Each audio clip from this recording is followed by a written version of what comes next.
மட்டுமல்லாமல் இதை கோரிக்கை வச்ச இதில் என்ன தப்பு இருக்கு? Till that company is cleared, அதுகிட்டேருந்து நெய் வாங்கக்கூடாது. அந்த குற்றம் சாட்டப்பட்ட கம்பெனியுடைய ஓனர் அவரோட டெயிண்ட்டு ரிமூவ் ஆகாமல் அவர் தக்காராக இருக்க முடியாது கோவிலில். இதை கேட்டால் பாரதிய ஜனதா கட்சியின் நிர்வாகிகள் மீது எஃப்ஐஆர் போடுவாங்களா? என்ன சர்க்கார் இது? மிக கேவலமான மோசமான ஒரு அரசாங்கம் தமிழகத்தில் இருப்பது துரதிருஷ்டவசமானது. ஏன்னா இந்த அரசாங்கம் எவ்வளோ மோசமானதுன்னு சொன்னால், மாண்புமிகு பிரதமரை பீஸாக வெட்டுவேன்னு சொன்ன தாமோ அன்பரசன் மந்திரியாக இருக்கார். அவரையே கைது பண்ணலை இந்த போலீஸை? அவர் மேலேயும் எஃப்ஐஆர் போடலை? காவல்துறைக்கு துணிச்சல் இல்லையா? முதுகெலும் இல்லையா? நேர்மை இல்லையா?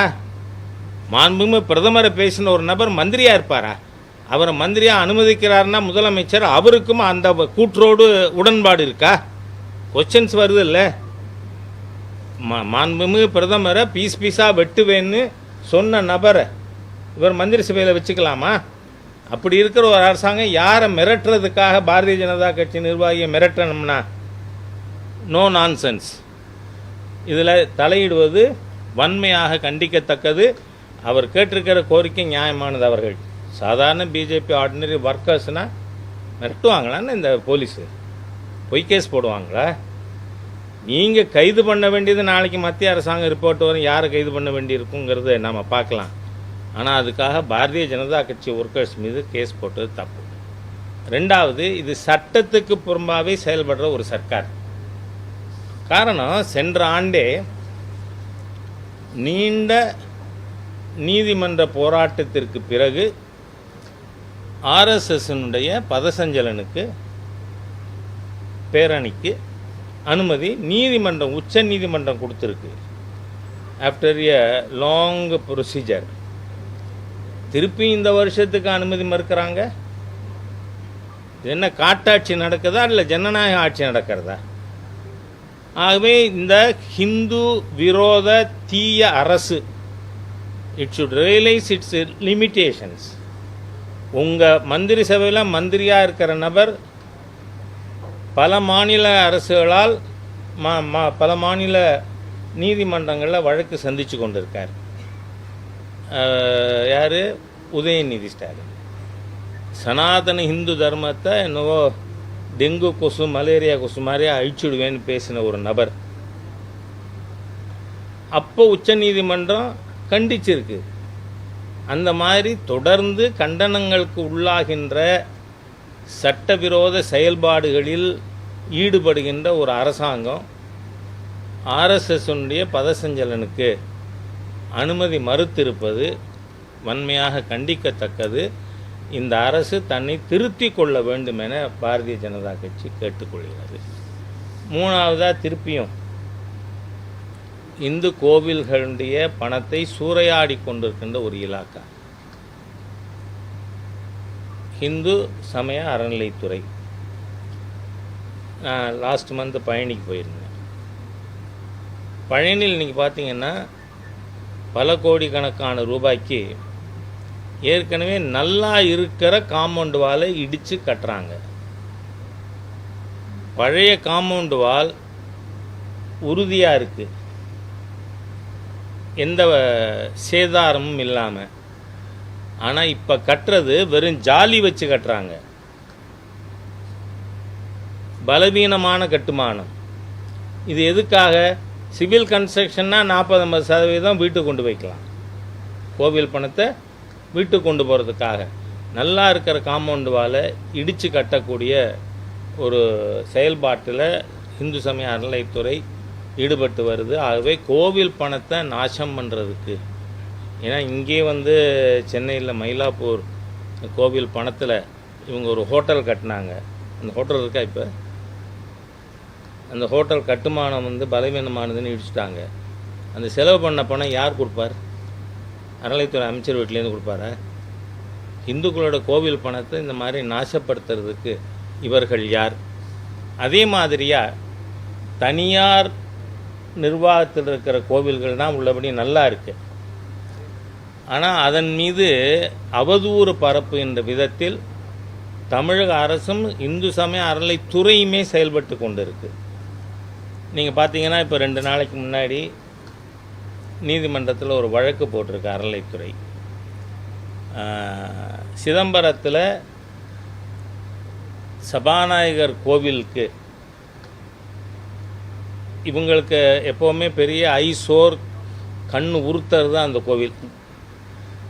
ஏனென்றால் உச்ச நீதிமன்ற தீர்ப்பின்படி அது பொது தீட்சிதர்கள் தான் அந்த கோவிலை நிர்வகிக்க முடியும்னு தீர்ப்பு வந்து 2014 அந்த கோவில் மீண்டும், ஏன்னா 2008 அரசாங்கம் அபகரித்து கொண்டது, அதை மீண்டும் தீட்சிதர்கள் வசம் ஒப்படைத்தது. அதிலிருந்து பொய்யான தகவல்களை பரப்பி கொண்டிருக்கிறார்கள். ஆர்டர் நம்பர் 835/1976 அதன்படி சபாநாயகர் கோவிலுக்கு இருக்கின்ற 3000த்திற்கு மேற்பட்ட ஏக்கர் நிலம் ஸ்பெஷல் தாசில்தார் நிர்வாகத்தில் இருக்குது. எப்போ இருந்து? 1976 1976 ஸ்பெஷல் தாசில்தார் நிர்வாகத்தில் இருக்கிற நிலத்தை எப்படி பொது தீட்சிதர்கள் விற்பாங்க? எப்படி விற்க முடியும்? அதோடு இல்லை, நீங்கள் 2008 14 வரை நிர்வாகத்தில் இருந்தப்போ அதுக்கு முன்னாடி ஜஸ்டிஸ் பானுமதி அவர்களுடைய ஒரு தீர்ப்பில் இந்த 3000 சொத்து ஏக்கர் பொது இது ஸ்பெஷல் தாசில்தார் நிர்வாகத்தில் இருக்குது அப்படின்னு நீதிமன்ற தீர்ப்பில் குறிப்பிடப்பட்டிருக்கு. அது மட்டும் இல்லை, 1000 ஏக்கருக்கு இவங்க கொடுக்குற இயர்லி ரெண்ட் எவ்வளோ தெரியுமா? கோவிலுக்கு 90,000. ஏக்கர் 90 ரூபாய்க்கு லீஸு கிடைக்குமா? சேகர் பாபு கிட்ட கேட்கணும். உங்களுக்கு சம்பந்தம் இல்லை, உச்ச நீதிமன்ற தீர்ப்பு இருக்குது. எதுக்காக நீங்கள் ஒவ்வொரு தரமும் வருஷம் தேர் நடக்கும் பொழுதெல்லாம் கலாட்டா பண்ணுறது? திமுக ஆட்கள் திக ஆட்கள் அனுப்பி. ஆகவே இந்த மாதிரியாக நீங்கள் இந்து சமய அறநிலைத்துறை கோவிலுக்கும் சிதம்பரம் நடராஜன் கோவிலுக்கும் வித்தியாசம் என்ன? அறநிலைத்துறை கோவிலில் ஆண்டவனை தரிசிக்க, நம்ம கோவில் நம்ம ஆண்டவனை தரிசிக்க இந்த அறநிலைத்துறைக்கு நாம் தரிசன கட்டணம் சீட்டு கட்டணும். அர்ச்சனைக்கு சீட்டு, அபிஷேகத்துக்கு சீட்டு. எதுக்காக?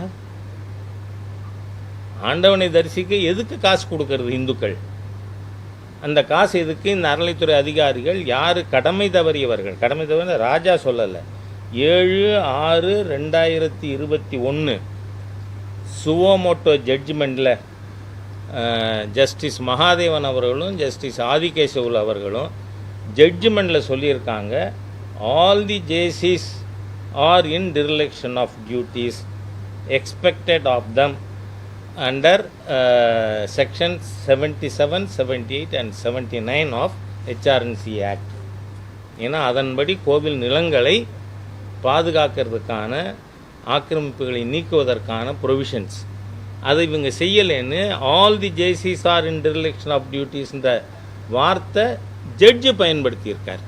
அதனால் கடமை தவறிய, தங்கள் டியூட்டியை செய்யாத அறநிலைத்துறை இந்த மாதிரி எந்த ஒரு ஹிந்து பக்தர்கிட்டேருந்தும் தரிசன கட்டணம் கிடையாது, அபிஷேக கட்டணம் இல்லை, அர்ச்சனை கட்டணம் இல்லை, உண்டியலே இல்லை. அந்த மாதிரி சிறப்பாக செயல்பட்டு கொண்டிருக்கின்ற ஒரு கோவிலுக்கு எதிராக அவதூறு பரப்புவது, அதுவும் ஒரு டிபார்ட்மெண்ட்டே பண்ணுறது வன்மையாக கண்டிக்கத்தக்கது. இந்த மாதிரியான ஹிந்து விரோத செயல்களை ஹிந்து சமுதாயம் இனி பார்த்து கொண்டு இருக்காது அப்படிங்கிறத தெரிவிக்கிறேன். நானாக சொல்கிறதுக்கு இருக்குது, நீங்கள் எதுவும் கேட்குறதுனா கேட்கலாம்.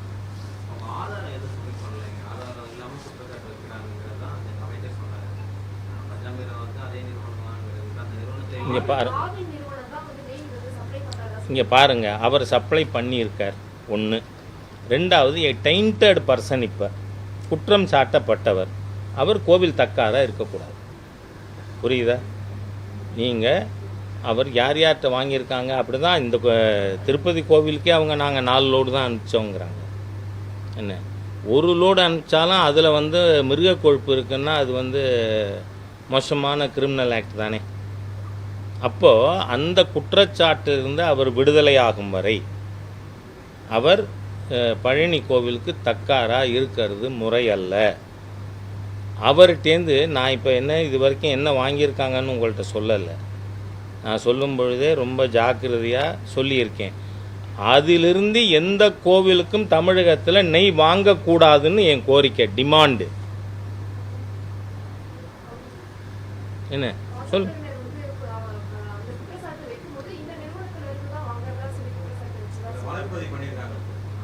இந்த வழக்கை நான் என்ன சொல்கிறேன், தாமோதர அன்பரசனை கைது பண்ணட்டும் முதலமைச்சர். இந்த நாட்டினுடைய இறையாண்மையை ஏற்றுக்கொள்பவராக இருந்தார். பிரதமரை பீஸாக வெட்டுவீங்களா? என்ன பேச்சு? தாமோ அன்பரசனை அரெஸ்ட் பண்ணாமல் இந்த திமுக சட்டவிரோதமாக செயலாற்றுகின்ற இந்த அரசாங்கம் ஒரு பிஜேபி ஒர்க்கர் மேலே கூட எஃப்ஐஆர் போடக்கூடாதுங்கிறேன்னா. You first arrest him. ஒரு பிரைம் மினிஸ்டர் பீஸாக வெட்டுவேன்னு ஒரு ஆள் பேசுவார், அவர் மந்திரியா இருப்பாரா?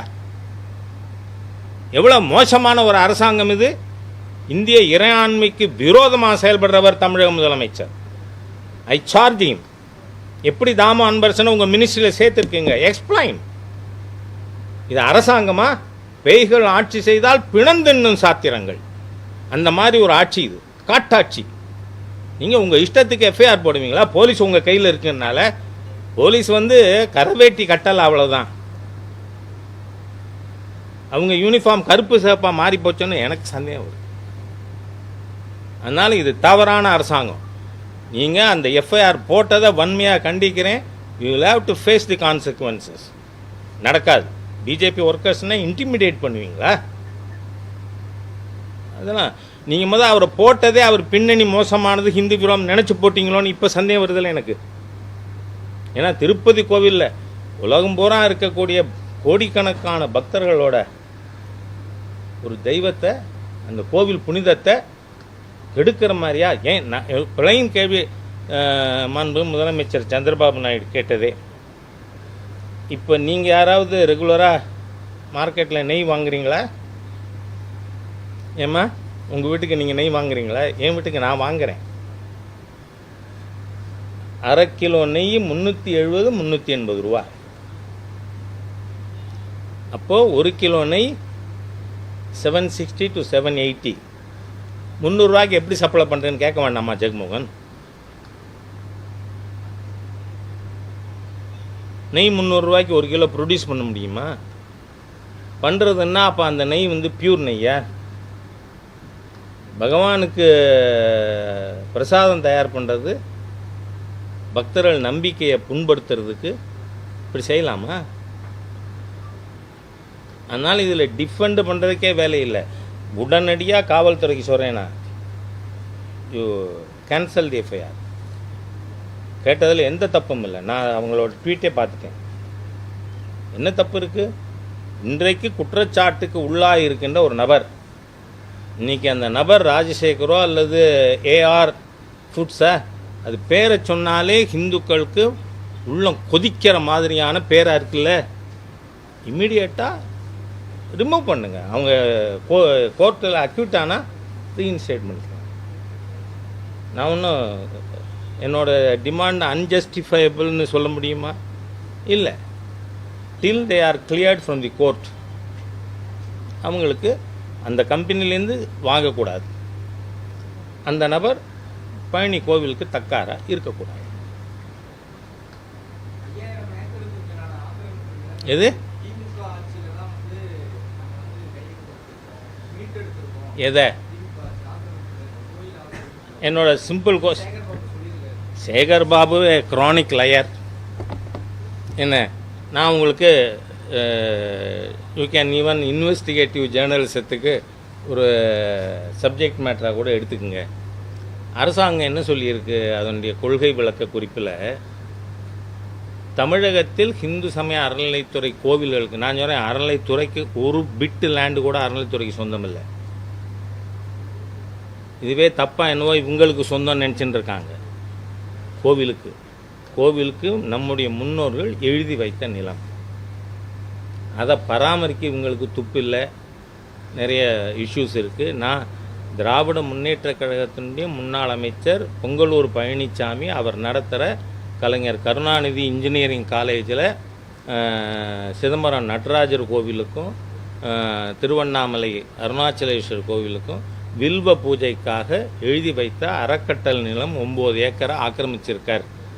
இவர் சேகர்பாபு அன்றைக்கி என் பேரை சொல்லியே சொன்னார், ராஜா சொன்னார்னா ஆக்கிரமிப்பை நீக்கிறேன்னு. நான் அன்றைக்கே சொன்னேன், உங்கள் முன்னாள் அமைச்சர் பொங்கலூர் பழனிசாமி காலேஜில் அவர் மொத்தம் 67 ஏக்கர் இருக்குது, அதில் 9 ஏக்கர்ஸு இந்த சிதம்பரம் நடராஜர் கோவிலுக்கும் திருவண்ணாமலை அருணாச்சலர் கோவிலுக்கும் வில்வ பூஜைக்காக எழுதி வைக்கப்பட்ட அறக்கட்டளை நிலம் மீட்டிருக்கீங்களா? அதோடு இல்லை, இந்த கொள்கை வழக்கு குறிப்பில் என்ன சொல்லியிருக்கீங்க? ஹிந்து சமய அறநிலைத்துறை கீழ் இருக்கின்ற கோவிலுக்கு 4,76,581 ஏக்கர் நஞ்சை புஞ்சை மானாவாரி நிலங்கள் இருக்கின்றன. 22,600 கட்டிடங்கள் இருக்கிறது. 33,300 மனைக்கட்டுகள் இருக்குது. நீங்கள் மனைக்கட்டுங்கிறதுக்கு 33,300 எண்ணிக்கை வரும். அதோட விஸ்தீர்ணம் தெரியுமா? It's mind boggling. 28 கோடி சதுர அடி. ஹிந்து கோவில்களுக்கு இருக்கிற சொத்து இந்த திராவிடியன் ஸ்டாக் அரசாங்கத்துக்கு லூட்டு பண்ண 2 இது, ஒன்று டாஸ்மாக்கு, இன்னொன்று கோவில். இதுதான், அதை வச்சு தான் இவங்களோட காலட்சேபம் ஓடிக்கொண்டு இருக்கு. இதில் நான் தொடர்ந்து டிமாண்ட் பண்ணிட்டு இருக்கேன், இந்த 4,76,581 ஏக்கர் ஆன்லைனில் போட முடியுமா முடியாதா? இத்தனை ஏக்கர் நிலம் இருக்குது கோவிலில், போடுங்க. கோவிலில் இருக்கான்னு பார்த்துருவோம். 75 டைரக்டிவ்ஸ் கொடுத்துருக்க அந்த 7/6/21 சுவமோட்டோ ஜட்ஜ்மெண்ட்டில் வெக்கமே இல்லாமல் இந்த அரசாங்கம் அதை நாங்கள் செயல்படுத்த முடியாதுன்னு புனராய்வுக்கு மனு போடுறாங்க. ஏன் அதில் என்ன சொல்லியிருக்க உங்களுக்கு? அதாவது இந்த கோவில் நிலம் 4,76,581 ஏக்கர். எத்தனை கோவிலிடமே இருக்கிறது? எவ்வளவு இடம் கோவில் சட்டப்பூர்வமாக லீஸுக்கு கொடுத்துருக்கு? எந்தெந்த இடம் ஆக்கிரமிப்பில் இருக்குது? இது லிஸ்ட்டு கொடுக்க இந்த அரசாங்கத்தால் முடியாத? ஏன் கொடுக்க மாட்டீங்க? முழு ஹிந்து விரோத அரசாங்கம் இது. இவங்க ஒன்றும் மீட்கவெல்லாம் இல்லை. முழுசாக இவங்க நான் சொல்கிறேன், ஐ challenge, it's an open challenge. 2 லட்சம் ஏக்கருக்கு மேலே கோவில் நிர்வாகத்தில் இல்லை, ஆக்கிரமிப்பில் இருக்குது.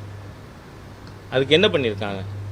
நான் இங்கே 50 ஏக்கர் மீட்டுட்டேன், அங்கே 40 ஏக்கர் மீட்டேன். யாரை ஏமாத்த? மோர் தேன் 2 lakh acres are under encroachment. அதை செய்யணும், இல்லை வெளியில் போங்கிறேன் நான். ஏன்னா தனியார் நிர்வாகத்தில் இருக்கணும். இப்போ நியாயமாக கேட்குறேன்னா, பிள்ளையார்பட்டியில் நகர்த்தார் சமுதாய மக்கள் அறங்காவலராக இருக்காங்க, சம்பளம் வாங்குறாங்களா? சேகர்பாபுக்கு எதுக்கு சம்பளங்கிறேன்னா? எதுக்கு கமிஷனருக்கு சம்பளம்? எதுக்கு ஜேசிக்கு சம்பளம்? எதுக்கு டிசிக்கு சம்பளம்? ஏன் தெரியுமா? இந்த ராஜா ஏன் கேட்குறான்னா, இங்கே நம்ம ஏரிகாத்த ராமர் கோவில் இருக்குல்ல மதுராந்தகம், அந்த பட்டாச்சாரியாருடைய அப்பாயின்மெண்ட் ஆர்டர் பார்த்துருக்கேன் நான். நீங்களாம் பார்த்துருக்கீங்களா இல்லையான்னு தெரில எனக்கு. தங்களுக்கு சம்பளம் இல்லை. அப்போ என்ன மண்ணை தும்பானா? நீங்கள் கொள்ளையடிக்கிறதுக்கு இந்த அதிகாரிகள் ஒரு ஜேசிக்கு எவ்வளோ சம்பளம் தெரியுமா? மோர் தேன் 2 lakhs. என்ன இந்து மதத்தை லூட்டு பண்ணுறது, அழிக்கிறது, அதுக்கு ஒரு அரசாங்கம், அதுக்கு ஒரு மந்திரி. அதோட அவர் என்ன மாதிரி மந்திரி தெரியுமா? உற்சாகம் வந்தால் முருகனுக்கு அரோகரான்னு சொல்லியிருக்கணும். சேகர்பாபு என்ன சொன்னார்? அல்லேலுயா சொன்னார். இஸ் நாட் ஈவன் ஹிந்துங்கிறேன் என் சார்ஜ். அல்லேலுயா பாபு. அவரோட சின்ன ஏசமா, நான் கிறிஸ்தவர், நான் காதலித்து மணந்த என் மனைவி, இது ஒரு வார்த்தை கூட என்னதில்லை. நான் காதலித்து மணந்த என் மனைவி கிறிஸ்தவர்னு சொன்ன உடனே அவர் என்ன கோஷம் போட்டார்? அல்லேலுயா. யாரோட கோஷம்? ஹிந்து கோவில்கள் சாத்தானின் கூடங்கள் என்று பேசிய மோகன் சி லாசரஸோட கோஷம்.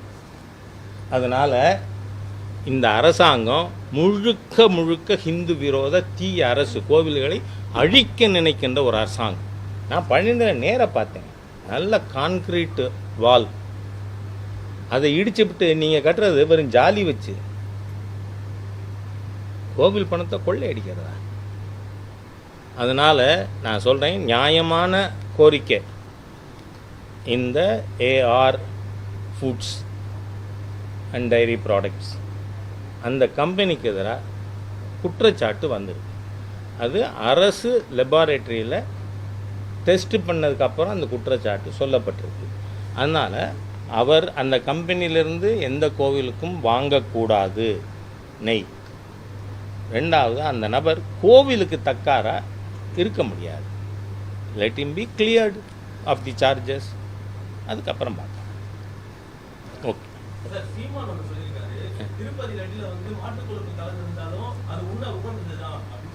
இது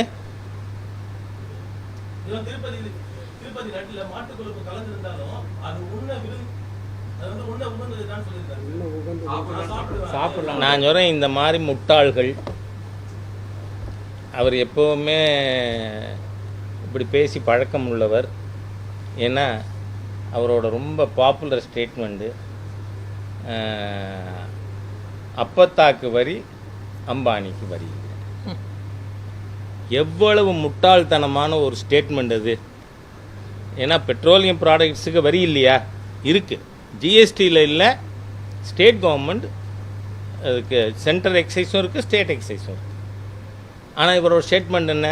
அந்த மாதிரி முட்டாள்தனமானது. தாயோட ரத்தம்தான் பாலாகி வருது, டெய்லி 5 மில்லி ரத்தத்தை எடுத்து குழந்தைக்கு கொடுக்க வேண்டியானே. இந்த திரவிடியன் ஸ்டாக்கு ஈவேராவை நாங்கள் பெரிய ஆளாக நினைக்கிறோம், இவங்க பூரா முட்டாளாக இருந்து தான் நான் பார்க்குறேன்.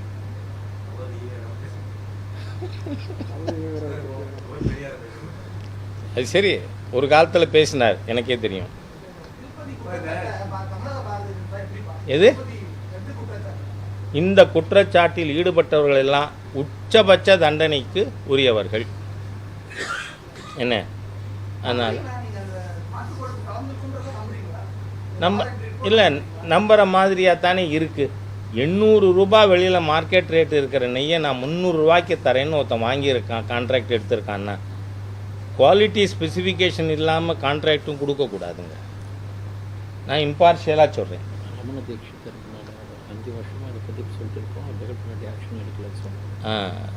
முன்னாடி இந்த ரமணதீஷ் பிரீஸ்ட்டு 5 வருஷமாக இதை சொல்லிக்கிட்டே இருக்கும், இவங்க ஆக்ஷன் எடுக்க மாட்டேங்கிறாங்கன்னு. இது நீங்கள் உடனே என்ன பண்ணுவோம்? நான் உங்களுக்கு சொல்கிறேன், கரெக்ட். நீங்கள் கேட்குறதெல்லாம் அந்த இடத்துல உட்காந்து கேட்கலாம், இந்த இடத்துல உட்காந்து நான் பேசலாம். ஆனால் அர்ச்சகராக இருக்கிறவங்களாம் எவ்வளவு கொடுமைப்படுத்தப்படுகிறார்கள்ங்கிறதுக்கும் நான் சொல்கிறேன். இப்போ நாமக்கல்லில் இருக்கிற ஆஞ்சநேயர் கோயில் ரொம்ப பிரசித்தியானதுங்கிறதுனால அங்கே நடக்கிறதையே சொல்கிறேன். நான் ஒரு அபிஷேகத்துக்கு உதாரணம் இப்போ 2500ன்னு வைங்க, ஒரு நாளைக்கு 2 பேர் 3 பேர் கொடுக்குறாங்க. சனிக்கிழமைகளில் 4 பேர் 5 பேர் கொடுப்பான். புரட்டாசி மாதத்தில் இன்னும் அதிகமான பேர் அபிஷேகத்துக்கு தராங்க. நான் கேட்குறேன், ஆஞ்சநேயருக்கு அபிஷேக திரவியங்கள் 25 பேர் கொடுத்துருந்தான்னா 25 பங்கு நீங்கள் அபிஷேக திரவியங்கள் வாங்குறீங்களா? வாங்கலை. எல்லாரையும் ஒன்றா உட்கார வச்சு அவங்களுக்கு புளியோதரையும் வடையும் தனித்தனியாக. ஆனால் ஆண்டவனுக்கு அபிஷேகத்துக்கு ஒன்று தான். ஆனால் அந்த ஒன்று எப்படி வருது தெரியுமா? அங்கே இருக்கிற பட்டாச்சாரியாரை நீ டெய்லி ஸ்பான்சர் பிடிச்சின ஒன்று கட்டுற பணம் தான் இவங்க சாப்பிட. நான் நடக்கிற எக்ஸாம்பிள் சொல்கிறேன். இங்கே பூந்தமல்லிக்கு போங்க, திருக்கச்சி நம்பி கோவில் இருக்குது, வரதராஜ பெருமாள் கோவில். அந்த கோவிலில் அர்ச்சகருக்கு மாதம் 300 ரூபாய் சம்பளம். சேகர் பாபுக்கு டிரைவர் கிடைக்குமான்னு கேட்குறேன் நான் 300 ரூபாய்க்கு. அதுவும் நான் போனப்போ it was in I think 2018, 2 வருஷம் சம்பளம் பாக்கி. இந்த மாதிரி அயோக்கிய கூட்டம் அறநிலைத்துறை எல்லாம் யாரா இருந்தான்னு இல்லை. நீங்கள் அந்த கணக்கெல்லாம் நீங்கள் போட்டுக்கங்க. நான் சாதாரண ஒரு கிராமத்து ஹிந்து. எனக்கு தெரிஞ்சதை நான் சொல்கிறேன். அதனால்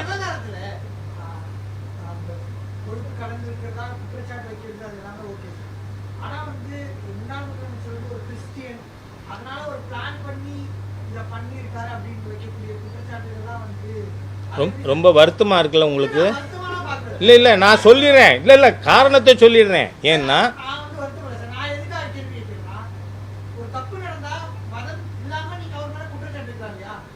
என்ன பண்ண சொல்கிறீங்க? ஒய் சாமுவேல் ராஜசேகர் ரெட்டிங்கிற பேரை மாற்றி சொல்ல சொல்கிறீங்களா?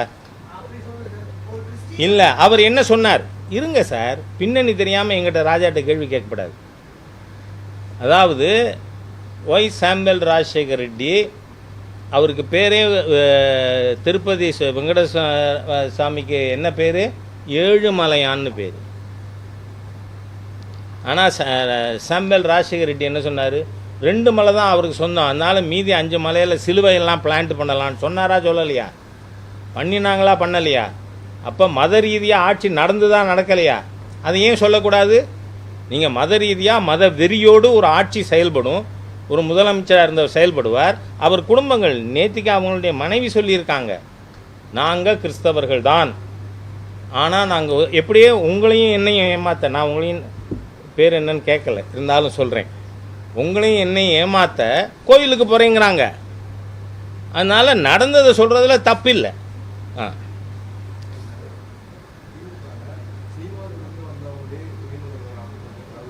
எது எது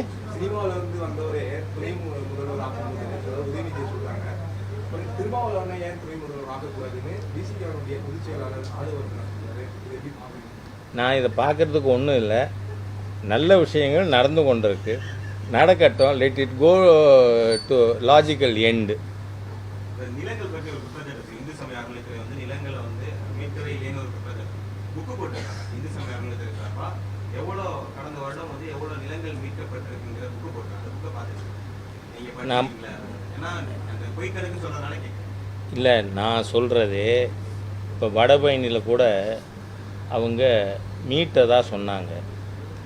ஆனால் அது என்னன்னா லீஸ் பீரியட் முடிஞ்சு ரிட்டர்ன் ஆகிருக்கு. அந்த மாதிரி இருக்கிறதையும் இவங்க நிலத்தை ஆக்கிரமிப்பை மீட்டதாக கிளைம் பண்ணுறாங்க. என்னோட ஒரே கோரிக்கை, 4 லட்சத்தை நான் உங்களுக்கு டு தி லாஸ்ட் டிஜிட் சொல்லியிருக்கேன். அவங்க இதில் இருக்கிறத 4,76,581 ஏக்கரை நீங்கள் இதை நான் ஏற்கனவே சொன்னது உங்கள் மூலமாகவும் திருப்பியும் சொல்ல விரும்புகிறேன்.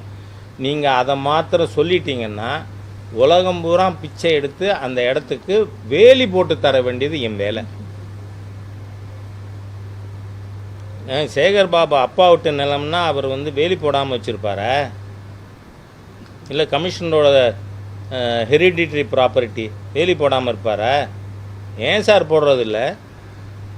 முஸ்லீம்கள் அவங்க சொத்துக்களை வேலி போட்டு காம்பவுண்ட் வால் போட்டு பாதுகாக்கிறாங்கல்ல. நீங்கள் கோவிலை வச்சுக்கலைன்னா நாங்கள் கேட்க போகிறதில்ல. கோவில் உங்கள்கிட்ட இருக்கிறத அதை வேலி போட்டு பாதுகாத்துருக்கணுமா வேண்டாமா? சரி, ஆக்கிரமிப்பு இன்றைக்கி அகட்டினேன்னு சொல்கிறீங்க. ஏதோ ஒரு திராவிடியன் சீஃப் ஹெச்ஆர்என்சி மினிஸ்டராக இருக்கிறத தானே ஆக்கிரமிச்சிருப்பான். அவருக்கு என்ன தண்டனை கொடுக்க போகிறோம்? முன்னாடி இருக்கிற எல்லா அறநிலைத்துறை அமைச்சருமே நீங்கள் வந்து நடவடிக்கை எடுங்கிறேன். நான் நடவடிக்கை எடுங்க. ஹிந்து கோவில் சொத்துன்னா விட்டெறிஞ்சு கிடக்கா? அதனால் சேகர் பாபுவோட பம்மாத்து வேலைகள், ஹிந்துக்களை ஏமாற்றுகின்ற வேலை, அல்லோலியா பாபு தான் அவருங்கிறத மறைக்கிறதுக்காக பண்ணுறது. I cannot accept.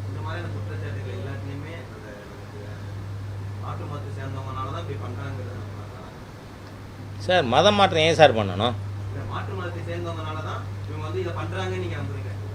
அப்படி இல்லை, சேகர் பாபு வந்து விபூதி குங்குமம்லாம் வச்சுக்கிறாருல்ல. ஆனால் அவர் யார்? உள் மனசில் அல்லோலியா, உள் மனசில் கிறிஸ்டியன். நீங்கள் வெளியில் நீங்கள் திருச்சியில் இருக்கிற பிரபலமான சிவன் கோயில், பொதுவாக கோயிலில் போனோம்னா அந்த சூப்பரண்டு இல்லை ஈவோ அவங்க வந்து நம்மளை வந்து பார்ப்பாங்க, எப்படி இருக்குங்க என்ன இது. அங்கே வரல. நான் கேட்டேன் சூப்பரண்டு இல்லையா இங்கேன்னு. இல்லை, அவர் கொடிமரத்துக்கு உள்ளே வர மாட்டார் அப்படின்னாரு. ஏன்னு கேட்டேன். இது சாத்தான் இருக்கிற இடம். ஏன்னா அவர் ப்ராக்டிஸிங் கிறிஸ்டியன். நீங்கள் சமூக வலைதளத்தில் இந்து உணர்வாளர்கள் ஹெச்ஆர்என்சி டிபார்ட்மெண்ட் காரை எடுத்துட்டு சர்ச்சுக்கு சர்வீஸுக்கு போனதெல்லாம் வந்திருக்கு படம் நடக்குது. ஏன்னா உத்தியோகத்துக்கு இந்து மதம் வேணும், ரிசர்வேஷன், அதில் வேலைக்கு வரணும். ஆனால் ப்ராக்டிஸ் பண்ணுறது கிறிஸ்டியானிட்டி. இது எத்தனை பர்சன்டேஜில் இருக்குது தெரியுமா? அதனால் இருக்கிற விஷயத்தை நம்ம பிளைனாக ராஜா பேசிட்டாங்கிறதுனால அவருக்கு நண்பர் பேர் தெரில, அவர் கோபம் வரக்கூடாது. என்ன, நன்றி.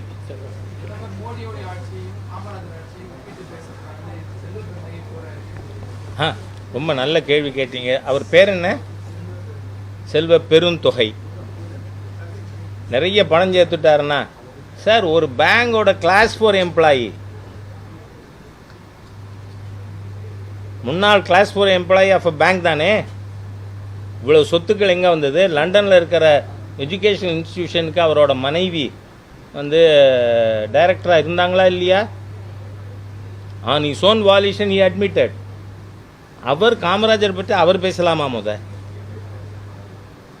இன்னைக்கு காங்கிரஸ் கட்சி ஆளே கிடைக்காம புதிய பாரதத்தில் கொஞ்ச நாள், புதிய தமிழகத்தில் கொஞ்ச நாள், அதுக்கப்புறம் விடுதலை சிறுத்தையில் கொஞ்ச நாள், அதுக்கப்புறம் பகுஜன சமாஜ் கட்சியில் கொஞ்ச நாள் இருந்தவரை வாடகைக்கு வாங்கி கொண்டாந்து தலைவர்னு வச்சுருக்கு. பாவம், ஒரிஜினல் காங்கிரஸ்காரங்க எங்கிட்டயே பேசுகிறாங்க. நீங்கள் நல்லா சொல்கிறீங்க சார், எங்களால் முடியலை, நீங்கள் சொல்லுங்கங்கிறாங்க செல்வ பெருந்தொகையை பற்றி. அதனால் இப்போ ஆம்ஸ்ட்ராங் கொலையில் கூட அவர் சேர்க்கணும்னு திரு ஜெய்சங்கர் பகுஜன் சமாஜ் கட்சியோட ஜெனரல் செக்ரட்டரி கேட்டிருக்கார். அதனால் இந்த மாதிரியான ஒரு டெயின்டட் பர்சன் நீங்கள் எப்படி காமராஜர் பேசுகிறீங்கன்னு நான் கேட்குறேன். அதனால் இதுக்கு மேலே இதுக்கு பதில் சொல்லணும்னு நான் ஃபீல் பண்ணது.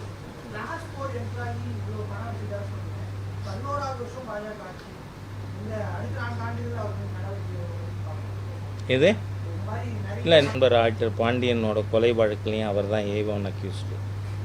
அந்த கேஸ் எப்படி அக்யூட் ஆச்சுங்கிறதும் தெரியும். அதனால் நான் ஒரு